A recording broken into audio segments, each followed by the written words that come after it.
കാശ്മീരിലെ പഹൽഗാമിൽ നടന്ന ഭീകരാക്രമണവുമായി ബന്ധപ്പെട്ട ഒരു ചർച്ച ഔട്ട് ഓഫ് ഫോക്കസ് എന്ന് പറയുന്ന ഒരു പ്രോഗ്രാം മീഡിയ വൺ ചാനലിൽ കഴിഞ്ഞ ദിവസം ഞാൻ കാണുകയുണ്ടായി. ആ ചർച്ചയിൽ പങ്കെടുത്ത അജിംസ് എന്ന് പറയുന്ന മാധ്യമപ്രവർത്തകൻ അദ്ദേഹം ചില കാര്യങ്ങൾ പറയുകയുണ്ടായി. എന്ന് വെച്ചാൽ അദ്ദേഹം പറഞ്ഞ് അവസാനിപ്പിക്കുന്ന സമയത്ത് അദ്ദേഹം ഒരു കാര്യം പറഞ്ഞു. എന്ന് വെച്ചാൽ ഓരോ തെരഞ്ഞെടുപ്പ് നടക്കുന്നതിന് മുമ്പും രാജ്യത്ത് ഈ ഭീകരാക്രമണങ്ങൾ ഉണ്ടാവാറുണ്ട്. അപ്പോൾ ഇപ്പോൾ ബീഹാർ തെരഞ്ഞെടുപ്പ് വരാൻ പോവാണ്. സോ അങ്ങനെ എന്തെങ്കിലും ഉദ്ദേശം ഇതിന്റെ പുറകിലുണ്ടോ? ഇനി ആര് തന്നെയാണെങ്കിലും, അതിനിപ്പോൾ പാകിസ്ഥാൻ ആണെങ്കിലും ശരി, ആരാണെങ്കിലും മുഖം നോക്കാതെ നടപടിയെടുക്കേണ്ട സമയമാണിത് എന്ന് പറഞ്ഞുകൊണ്ടാണ് അദ്ദേഹത്തിന്റെ വാദം അവസാനിപ്പിച്ചത്. അതിന് മുമ്പായിട്ട് അദ്ദേഹം കണക്ട് ചെയ്തുകൊണ്ട് കുറെ കാര്യങ്ങൾ പറഞ്ഞു. പുൽവാമയിലെ കാര്യവും പറഞ്ഞു. അപ്പൊ എന്താണ് അദ്ദേഹം പറഞ്ഞത് എന്നുള്ളതും ഈ ഭീകരാക്രമണവുമായി ബന്ധപ്പെട്ട് കുറച്ച് കാര്യങ്ങൾ നമുക്ക് ഈ വീഡിയോയിൽ നോക്കാം. ആദ്യം അദ്ദേഹം പറഞ്ഞു തുടങ്ങിയത് ആർട്ടിക്കിൾ 370 ശേഷം തീവ്രവാദം ജമ്മു കാശ്മീരിൽ അവസാനിപ്പിച്ചു അല്ലെങ്കിൽ അവസാനിപ്പിക്കുമെന്നാണ് മോദി സർക്കാർ പറഞ്ഞതത്രേ. അപ്പൊ അതുകൊണ്ട് തന്നെ ഈ ആർട്ടിക്കിൾ 370 പിൻവലിച്ചതോടുകൂടി അതിനുശേഷം 2019 കഴിഞ്ഞ് 20, 21, 22 ഈ കാലയളവിലൊക്കെ താരതമ്യേന ഈ ജമ്മു കാശ്മീരിൽ ഭീകരവാദ പ്രവർത്തനങ്ങൾ വളരെ കുറവായിരുന്നുവെന്നും, എന്നാൽ ഇപ്പോൾ 2025 ആകുമ്പോൾ കാര്യങ്ങൾ അങ്ങനെ അല്ല എന്നും, ആർട്ടിക്കിൾ 370 പിൻവലിച്ചത് കൊണ്ട് ഈ ജമ്മു കാശ്മീർ ശാന്തമായി എന്ന് പറയുന്ന BJPയുടെ വാദം നിലനിൽക്കുകയില്ല എന്നും, ഇപ്പോൾ ഭീകരാക്രമണങ്ങൾ നടന്നിരിക്കുകയാണ്, സാധാരണക്കാരെ കൂടി കൂടുതലായിട്ട് ആക്രമിച്ചിരിക്കുകയാണ്. അപ്പൊ അതോടുകൂടി ആ ഒരു വാദം പൊളിഞ്ഞിരിക്കുകയാണ്. മാത്രമല്ല ആർട്ടിക്കിൾ 370 പിൻവലിച്ചത് കാരണം ആ കാരണം പറഞ്ഞുകൊണ്ടും ഭീകരവാദികൾ ഒത്തുകൂടുകയാണെന്നും, ഇപ്പോൾ നടന്ന ഭീകരാക്രമണത്തിന് അത് ഒരു കാരണമായിരിക്കാമെന്നും അദ്ദേഹം പറയുന്നുണ്ട്. ആദ്യഘട്ടത്തിൽ ഇങ്ങനെയൊക്കെ പറഞ്ഞു വരുന്ന അദ്ദേഹം ഈ വീഡിയോ മുന്നോട്ട് പോകുന്നതനുസരിച്ച് അവസാനം എത്തുമ്പോൾ ഇതിനെ BJP തന്നെ തെരഞ്ഞെടുപ്പ് ജയിക്കാനായിട്ട് മോദി സർക്കാർ തന്നെ ചെയ്തതാണോ എന്നൊരു സംശയം കാണുന്ന പ്രേക്ഷകരുടെ മനസ്സിൽ ഇട്ടുകൊടുത്തിട്ടാണ് പറഞ്ഞ് അവസാനിപ്പിക്കുന്നത്.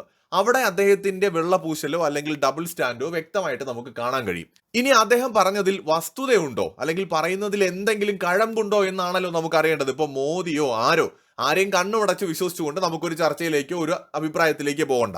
ആദ്യം തന്നെ അദ്ദേഹം പറഞ്ഞത് 370 അനുച്ഛേദം അവസാനിപ്പിച്ചുകൊണ്ട് BJP സർക്കാർ പറഞ്ഞത് എന്താണെന്നാണ്? ഇനി ഭീകരവാദം എന്ന് പറയുന്ന സാധനം അവിടെ ഉണ്ടാവില്ല എന്നാണ് പറഞ്ഞത്. അത് തെറ്റിയിരിക്കുന്നു എന്നാണ് ആദ്യത്തെ അദ്ദേഹത്തിന്റെ വാദം. അപ്പൊ പിന്നെ ഞാൻ സാധാരണ യുക്തി കൊണ്ടൊന്ന് ചിന്തിക്കൂ.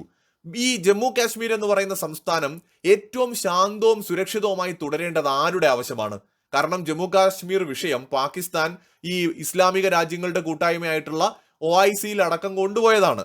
അവിടെ തുർക്കിയും മലേഷ്യയും ഒക്കെ പാകിസ്ഥാനെ സപ്പോർട്ട് ചെയ്തതുമാണ്. അപ്പോൾ ആ സമയത്തെല്ലാം ഈ ഭീകരവാദത്തെ അവസാനിപ്പിച്ചുകൊണ്ട് കാശ്മീരിനെ ശാന്തമാക്കാനും സമാധാനമാക്കാനും ഇതേ വഴിയുള്ളൂ എന്ന നിലപാടാണ് ഇന്ത്യ സ്വീകരിച്ചത്. ലോകത്തോട് മുഴുവൻ ഇന്ത്യ അതാണ് പറഞ്ഞത്. അതുകൊണ്ടാണ് വലിയ തോതിലുള്ള വികസന പ്രവർത്തനങ്ങൾ ഇന്ത്യ ഗവൺമെന്റ് ജമ്മു കാശ്മീരിൽ നടത്തിയതും ടൂറിസത്തിനെ വളരെയധികം പ്രോത്സാഹിപ്പിച്ചതും. നേരത്തെ അങ്ങോട്ട് പോകാൻ ഭയന്നിരുന്ന ആൾക്കാർ പോലും ഇപ്പോ നമ്മുടെ കേരളത്തിൽ നിന്ന് പോലും ധാരാളം അവിടെ പോകുന്നതും. അതുകൊണ്ടാണല്ലോ ഒരു മലയാളിയും നമുക്ക് അവിടെ മരണപ്പെട്ടതായിട്ട് കാണാൻ കഴിഞ്ഞത്. അപ്പോൾ ആളുകൾ യഥേഷ്ടം അവിടേക്ക് പോകുന്നു, അവിടെ ഡെവലപ്മെന്റ് ഉണ്ടാവുന്നു, സുരക്ഷ ശക്തമാവുന്നു, ടൂറിസം വളരുന്നു. അപ്പോൾ ആ നിലയിൽ ജമ്മു കാശ്മീർ ഒരു മികച്ച സ്റ്റേറ്റ് ആയിട്ട് മാറിക്കഴിഞ്ഞാൽ സ്വാഭാവികമായിട്ടും 370 അനുച്ഛേദം പിൻവലിച്ചത് എന്തുകൊണ്ടും ശരിയായ നടപടിയായിരുന്നുവെന്ന് ലോകം അംഗീകരിക്കുകയും ഇന്ത്യക്കാർ അംഗീകരിക്കുകയും ചെയ്യും. അത് മോദിയുടെ ഭരണത്തിന് ഒരു പൊൻതൂവലായിരിക്കും. അതായത് മോദിക്കായിരിക്കും അതിന്റെ ക്രെഡിറ്റ് കംപ്ലീറ്റ് പോവുക. അങ്ങനെയെങ്കിൽ ജമ്മു കാശ്മീരിൽ അറിഞ്ഞുകൊണ്ടൊരു വീഴ്ച വരുത്താനായിട്ട് മോദി സർക്കാർ ശ്രമിക്കുമോ? യുക്തിപരമായി ചിന്തിച്ചാൽ അതിന് യാതൊരു സാധ്യതയുമില്ല എന്ന് ഏത് കൊച്ചുകുട്ടിക്ക് പോലും മനസ്സിലാകും. പക്ഷേ ഈ മാധ്യമ പ്രവർത്തകരുടെ അജണ്ടകളാണ് പറഞ്ഞതിനെ വളച്ചൊടിച്ച് മറ്റൊരു തലത്തിലേക്ക് എത്തിക്കുക എന്നുള്ളത്. നമുക്കത് തുടർന്ന് ഇതിനെക്കുറിച്ച് വിശദമായി തന്നെ നമുക്ക് നോക്കാം.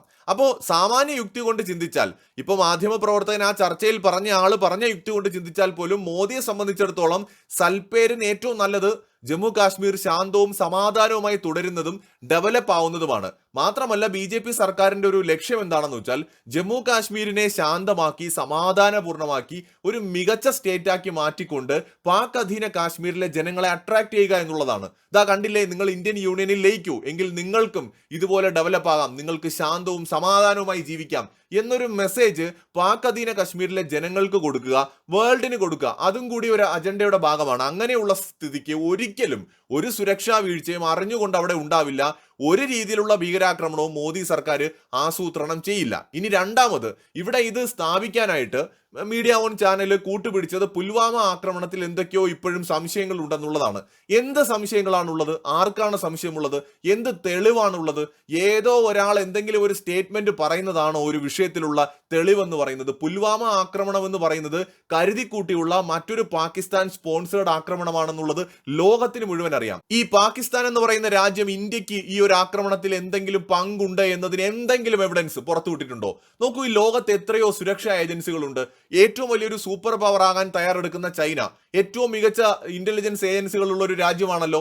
പാകിസ്ഥാന്റെ ISI ഒട്ടും മോശമല്ലല്ലോ. ലോകത്തെ മികച്ച ഇന്റലിജൻസ് ഏജൻസികളിൽ ഒന്ന് തന്നെയാണ് അവര്. കാര്യം നമ്മുടെ ശത്രുക്കളൊക്കെ ആണെങ്കിലും. ഇനി മറ്റൊരു കാര്യം എടുക്കാം. അമേരിക്കൻ ചാര സംഘടനകൾ, CIA ഉൾപ്പെടെയുള്ള ഏജൻസികൾ, തുർക്കിയുടെ ഇന്റലിജൻസ് ഏജൻസികൾ, ബ്രിട്ടന്റെയും മറ്റു യൂറോപ്യൻ രാജ്യങ്ങളുടെയും ഏജൻസികൾ, ഈ ഏജൻസികൾക്കൊന്നുമില്ലാത്ത ഒരു ആക്ഷേപം, ഒരു ആരോപണം ഇന്ത്യയുടെ കാര്യത്തിൽ എങ്ങനെയാണ് ഒരു മാധ്യമത്തിന് ഉന്നയിക്കാൻ പറ്റുക? വായുവിൽ നിന്ന് എന്തെങ്കിലും എടുത്തങ്ങ് പറയാൻ പറ്റുമോ നമുക്ക്? പുൽവാമയുടെ പുറകിൽ എന്തോ അജണ്ടയുണ്ട്, തെരഞ്ഞെടുപ്പിനെ മുന്നിൽ കണ്ടുകൊണ്ടാണ് നടത്തിയത് എന്ന് എങ്ങനെയാണ് അത് പറയാൻ സാധിക്കുക? ബീഹാറിലെ തെരഞ്ഞെടുപ്പ് വരുന്നത് കൊണ്ട് അത് വല്ലതും ലക്ഷ്യമിട്ടുകൊണ്ടാണോ ചെയ്തതെന്ന് അറിയില്ല. ഏത് തെരഞ്ഞെടുപ്പ് വന്നാലും ഭീകരാക്രമണം നടക്കും അത്ര. അങ്ങനെയെങ്കിൽ ഇപ്പോ ഈ മഹാരാഷ്ട്ര ഉൾപ്പെടെയുള്ള സംസ്ഥാനങ്ങളിൽ തെരഞ്ഞെടുപ്പ് നടന്നപ്പോൾ ഏത് ഭീകരാക്രമണമാണ് നടന്നത്? സത്യത്തിൽ 2019 തെരഞ്ഞെടുപ്പിൽ മോദി സർക്കാരിനെ പരാജയപ്പെടുത്താൻ വേണ്ടിയാണ് ആ ഭീകരാക്രമണം ഉണ്ടായത്. ഇത് മനസ്സിലാക്കാനുള്ള സാമാന്യ ബുദ്ധിയൊക്കെ നമ്മുടെ നാട്ടിലെ മനുഷ്യർക്കുണ്ട്. നരേന്ദ്രമോദി സർക്കാർ 2014 അധികാരത്തിൽ വന്നത് അതിനു മുമ്പ് ഭരിച്ചിരുന്ന UPA ഗവൺമെന്റിന്റെ ഭരണപരമായ പരാജയങ്ങൾ ചൂണ്ടിക്കാണിച്ചുകൊണ്ടാണ്. ഇപ്പോൾ ഇന്ത്യൻ സൈനികരെ പോലും ആക്രമിക്കുന്നു, ഭീകരവാദ പ്രവർത്തനങ്ങൾ തടയാൻ കഴിയുന്നില്ല, പൂർണ്ണമായും നമ്മുടെ പ്രതിരോധ സംവിധാനങ്ങൾ പരാജയപ്പെട്ടതൊക്കെ ചൂണ്ടിക്കാട്ടിയാണ് വന്നത്. അപ്പൊ 2019 മോദിയെ താഴെ ഇറക്കാൻ വേണ്ടി ആരൊക്കെയോ ആസൂത്രണം ചെയ്ത ഒരു ഭീകരാക്രമണമാണ് ഒരുപക്ഷെ പാകിസ്ഥാനും അവരുടെ ചാര സംഘടനയുമായിരിക്കണം അതിന് നേതൃത്വം കൊടുത്തത്. ഞാൻ പറയുന്നില്ല ഇന്ത്യയിൽ ആർക്കെങ്കിലും അതിൽ പങ്കുണ്ടെന്ന്, എന്റെ കയ്യിൽ തെളിവൊന്നുമില്ല. പക്ഷെ പാകിസ്ഥാന് പങ്കുണ്ട് എന്നതിന് തെളിവ് പകൽ പോലെയുണ്ട്. അപ്പോൾ പാകിസ്ഥാൻ മോദി തെരഞ്ഞെടുപ്പിൽ പരാജയപ്പെടണമെന്ന് പറഞ്ഞാണ് ആ ഒരു ഭീകരവാദ പ്രവർത്തനം ആസൂത്രണം ചെയ്തത്. എന്നാൽ മോദി സർക്കാർ തിരിച്ചടിക്കാൻ തീരുമാനിച്ചെടുത്താണ് കളി മാറിയത്. മോദി സർക്കാർ സർജിക്കൽ സ്ട്രൈക്ക് നടത്തിക്കൊണ്ട് പാകിസ്ഥാന്റെയും ഇന്ത്യ വിരുദ്ധ ശക്തികളുടെയും കണക്കുകൂട്ടൽ തെറ്റിച്ചു. അതുകൊണ്ട് ആ തെരഞ്ഞെടുപ്പിൽ നരേന്ദ്രമോദി സർക്കാർ പരാജയപ്പെട്ടില്ല. ഇനി 2024 തെരഞ്ഞെടുപ്പിന് മുമ്പ് എവിടെയാണ് ഭീകരാക്രമണം ഉണ്ടായത്? ഇനി അതിനുശേഷം നടന്ന മഹാരാഷ്ട്ര തെരഞ്ഞെടുപ്പിന് മുമ്പ് എവിടെയാണ് ഭീകരാക്രമണം ഉണ്ടായത്? BJP തൂത്തുവാരിയില്ലേ മഹാരാഷ്ട്ര തെരഞ്ഞെടുപ്പിൽ? പിന്നെയാണോ ഈ പറയുന്ന ഒരു ബീഹാർ തെരഞ്ഞെടുപ്പ് നടക്കാൻ പോകുമ്പോൾ BJP താരതമ്യേന സേഫ് ആയിട്ട് നിൽക്കുന്ന ഒരു സമയത്ത്, അവർക്ക് ജയിക്കാൻ കഴിയുമെന്ന് ആത്മവിശ്വാസമുള്ള ഒരു സമയത്ത് ഇങ്ങനെ ഒരു ആക്രമണം ആസൂത്രണം ചെയ്യുന്നു എന്ന് പറയുന്നത്? അതിന് സാമാന്യ ലോജിക്ക് വേണ്ടേ? ഇനി മറ്റൊരു കാര്യം തന്നെ എടുക്കാം. ഒരു ഗവൺമെന്റിനെ സംബന്ധിച്ചിടത്തോളം അവർ ഭരിക്കുമ്പോൾ രാജ്യം ഏറ്റവും സേഫ് ആയിട്ട് തോന്നണം ജനങ്ങൾക്ക്. അപ്പോഴാണ് ആ ഭരണം ഏറ്റവും ആളുകൾ അംഗീകരിക്കുന്ന ഒരു ഭരണമായിട്ട് മാറുന്നത്. ഇത്രയും കാലം മോദി പരമാവധി അതിനുവേണ്ടി പരിശ്രമിക്കുന്ന സമയത്ത് എവിടെയെങ്കിലും ഒരു ഭീകരാക്രമണം ഉണ്ടായെന്ന് പറഞ്ഞാൽ അത് സുരക്ഷാ വീഴ്ച എന്ന് തന്നെയല്ലേ എല്ലാവരും പറയുള്ളൂ. ഇപ്പൊ നമ്മളാണെങ്കിലും സുരക്ഷാ വീഴ്ച ഉണ്ടായി എന്ന് തന്നെയാണല്ലോ ആദ്യം പറയുക. അത് ശ്രദ്ധിക്കേണ്ടതായിരുന്നു എന്നല്ലേ പറയൂ. അതൊരു ഗവൺമെന്റിന്റെ മേൽ ഒരു ബ്ലെയിം ആയിട്ടല്ലേ പോകുന്നത്. എങ്ങനെയാണ് അതൊരു തെരഞ്ഞെടുപ്പിന് ഗുണകരമായിട്ട് മാറുന്നത്? ഒരിക്കലും അത് ഗുണകരമായിട്ട് മാറില്ല. അപ്പൊ ഇവിടെ ഒരു അടിസ്ഥാനവുമില്ലാത്ത എക്സാമ്പിളുകൾ എടുത്തു വെച്ചിട്ട് അദ്ദേഹം പുൽവാമയിൽ എന്തോ സംശയമുണ്ട്, ഇവിടെയും എന്തോ സംശയമുണ്ട്, തെരഞ്ഞെടുപ്പിന് മുമ്പൊക്കെ എന്തൊക്കെയോ ആക്രമണം നടക്കും എന്നൊക്കെ അങ്ങ് പറഞ്ഞങ്ങ് വെക്കുകയാണ്, വെള്ളപൂശിയാണ്. നോക്കൂ, പാകിസ്ഥാന്റെ മിലിറ്ററി ജനറൽ ഏതാനും ദിവസങ്ങൾക്ക് മുമ്പ് എന്താണ് പറഞ്ഞത്? വിഭജനം അനിവാര്യമായിരുന്നു, ഹിന്ദുക്കളും മുസ്ലിങ്ങളും വ്യത്യസ്തമായിട്ട് അവർക്ക് ജീവിക്കാൻ കഴിയൂ, ഒന്നിച്ച് ജീവിക്കാൻ കഴിയില്ലെന്നൊക്കെ പറഞ്ഞ് വർഗീയത വച്ചു കാച്ചൊരു പ്രസംഗമുണ്ടായിരുന്നു. അതിനുശേഷം അദ്ദേഹം ഒരു കാര്യം കൂടി പറഞ്ഞു, കശ്മീരിലെ ജനങ്ങളുടെ പോരാട്ടം, അതായത് അവരുടെ സഹോദരങ്ങളുടെ പോരാട്ടത്തിന് പൂർണ്ണ പിന്തുണയുണ്ടാകും, അതിന് ഏതറ്റം വരെ ഞങ്ങൾ പോകുമെന്നൊക്കെ അദ്ദേഹം പറഞ്ഞിരുന്നു. അതിന് തൊട്ടു പിന്നാലെ പാകിസ്ഥാനിൽ വെച്ചും പാക് അധീന കാശ്മീരിലും വെച്ചും നടന്ന ചില പരസ്യമായ യോഗങ്ങൾ, അതിന്റെ വീഡിയോകൾ ആർക്കും പരിശോധിക്കാമല്ലോ. തീവ്രവാദികൾ തന്നെ പറയുന്നുണ്ട് ഈ കാശ്മീരിലെ ഡെമോഗ്രഫി ചേഞ്ച് ചെയ്യാനായിട്ട് മനഃപൂർവ്വം 370 അനുച്ഛേദം എടുത്തു മാറ്റിക്കൊണ്ട് അവിടെ എന്തൊക്കെയോ ചെയ്യാണ്, അതിനൊരു പരിഹാരം നമ്മൾ കാണുമെന്നൊക്കെ പറഞ്ഞിട്ട് തീവ്രവാദികൾ പ്രസംഗിക്കുന്ന വീഡിയോകളുണ്ട്. ഈ കഴിഞ്ഞ ആഴ്ചകളിൽ വന്ന വീഡിയോകളാണ്. അപ്പൊ ഇതിൽ നിന്ന് വ്യക്തമാണ് ഈ ഭീകരാക്രമണത്തിന്റെ പുറകില് പാകിസ്ഥാന് പങ്കുണ്ട്, ഈ ഭീകരാക്രമണത്തിന്റെ പുറകില് തീവ്രവാദികൾക്ക് പങ്കുണ്ട്. ഇതിൽ ആർക്കാണ് സംശയമുള്ളത്?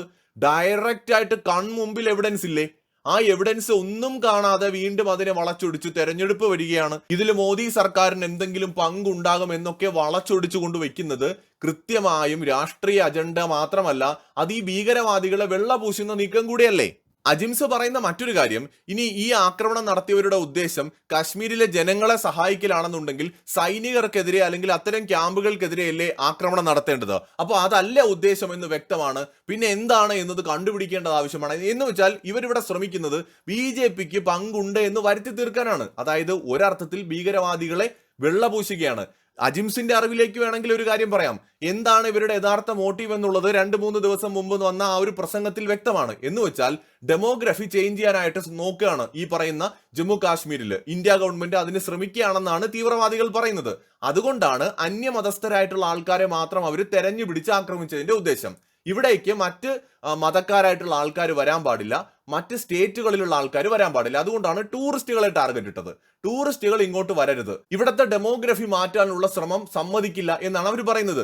അങ്ങനെ ഒരു ശ്രമവും ബോധപൂർവം ഇവിടെ ആരും നടത്തുന്നില്ല. പക്ഷേ അത് തീവ്രവാദികൾ അങ്ങനെ ഒരു ആരോപണം ഉന്നയിച്ചിരുന്നു എന്നത് മുമ്പിലുണ്ട്, നമ്മുടെ മുമ്പിൽ ഒരു യാഥാർത്ഥ്യം. അതുകൊണ്ടാണ് അവർ മതം നോക്കി തീവ്രവാദികൾ ഈ ഒരു പുറത്തുനിന്ന് വന്ന ആൾക്കാരെ തന്നെ ആക്രമിച്ചത്. ഇനി മറ്റാരും അങ്ങോട്ട് വരരുത്, ഭയപ്പെടണം വരാൻ വേണ്ടിയിട്ട്. അതുകൊണ്ടാണ് സിവിലിയൻസിനെ ആക്രമിച്ചത്. അവരുടെ ടാർഗറ്റ് എന്ന് പറയുന്നത്, അവരുടെ ലക്ഷ്യം എന്ന് പറയുന്നത് സൈനികരല്ല. ഇപ്പോൾ അവരുടെ ലക്ഷ്യം എന്ന് പറയുന്നത് സിവിലിയൻസ് ആണ്. ഭീതി ഉണ്ടാക്കുക. ജമ്മു കാശ്മീരിലേക്ക് മറ്റ് സ്റ്റേറ്റുകളിൽ നിന്ന് ആളുകൾ വരാൻ പാടില്ല, മറ്റു മതസ്ഥരായിട്ടുള്ള ആൾക്കാർ വരാൻ പാടില്ല. അതുകൊണ്ടാണ് ഭീകരവാദികൾ ഈ ആക്രമണം നടത്തിയത്. അപ്പൊ എന്തിനാണ് മീഡിയ വൺ ചാനൽ ഇങ്ങനെ വന്നിരുന്ന് വെള്ള പൂശേണ്ട കാര്യം? നിഴൽ നാടകങ്ങൾ ഇതിന്റെ പുറകിലുണ്ടോ എന്ന് ചോദിച്ചാൽ പാകിസ്ഥാനും തീവ്രവാദികളും പിന്നെ അവരെ സപ്പോർട്ട് ചെയ്യുന്നവരും ചേർന്ന് നടത്തുന്ന നിഴൽ നാടകങ്ങളാണ് ഇതിന്റെ പുറകിലുള്ളത്. ഇപ്പോൾ നടന്ന ഭീകരാക്രമണത്തിന്റെ മോട്ടീവ് എന്ന് പറയുന്നത് ഏതെങ്കിലും തരത്തിൽ കാശ്മീരികളുടെ ഗുണമോ മോചനമോ ഒന്നുമല്ല, മറിച്ച് മറ്റ് മതസ്ഥർ അങ്ങോട്ട് വരരുത്, ടൂറിസ്റ്റുകൾ വരരുത്. പക്ഷേ അത് കാശ്മീരിലെ ജനങ്ങൾക്ക് തന്നെ പാരയായി. അതുകൊണ്ടാണ് അവർ തെരുവിലിറങ്ങിയത്, ഭീകരവാദം അവസാനിപ്പിക്കണമെന്ന് പറഞ്ഞുകൊണ്ട്. ഭീകരവാദികളുടെ കണക്കുകൂട്ടലുകൾ തെറ്റിയതും അവിടെയാണ്. ഞാൻ ഈ വീഡിയോ ചെയ്യുന്നതിന് മുമ്പ് പാകിസ്ഥാൻ മാധ്യമങ്ങളുടെ വാർത്തകൾ നന്നായിട്ട് ഫോളോ ചെയ്തിട്ടുണ്ടായിരുന്നു. ആ വാർത്തകളെല്ലാം ഇത് ഇന്ത്യയുടെ പ്ലാനിംഗ് ആയിട്ട് അവതരിപ്പിക്കാനാണ് ശ്രമിച്ചത്, അതിലെ കമന്റ് ബോക്സുകളും. അതേ വാദമാണ് ഈ മീഡിയ വൺ എന്ന് പറയുന്ന ചാനലും എടുത്തുകൊണ്ട് വന്നിരിക്കുന്നത്. ആ ചാനലിൽ ആ വീഡിയോയുടെ താഴെ വന്നിരിക്കുന്ന കമന്റുകൾ നോക്കൂ.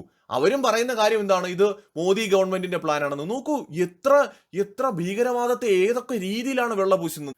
അപ്പൊ ഈ രീതിയിൽ കാര്യങ്ങളെ വളച്ചൊടിച്ച് ഭീകരവാദികളെ പ്രൊട്ടക്ട് ചെയ്യുന്നതിന്റെ ഉദ്ദേശം എന്താണ്? അത് തീർച്ചയായിട്ടും നമ്മുടെ സമൂഹത്തിന് ആപത്തായിട്ടുള്ള ഒരു പ്രവണതയാണ്. മറ്റൊരു വീഡിയോയുമായി വീണ്ടും വരാം.